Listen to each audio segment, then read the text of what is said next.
茄子新做法，可以当做早餐饼，比红烧肉还要香，吃一次就难忘。准备好茄子、胡萝卜、鸡蛋、火腿、葱，把茄子切成圈，放入水中浸泡。用个合适的杯子把茄子肉取出，把茄子肉剁碎，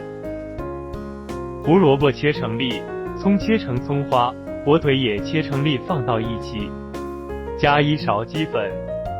几勺生粉，打2个鸡蛋，把蛋黄蛋清分开，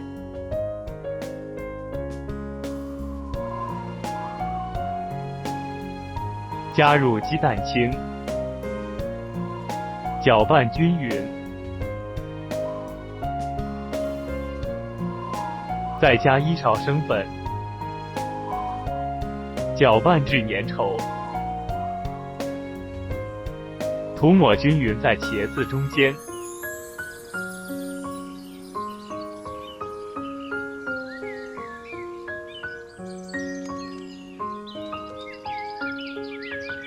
下入热好的油锅里，中小火慢煎6分钟，翻个面再煎3分钟，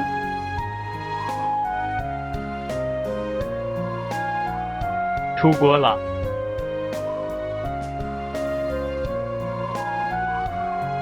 一道大人小孩都爱吃的茄子饼就做好了。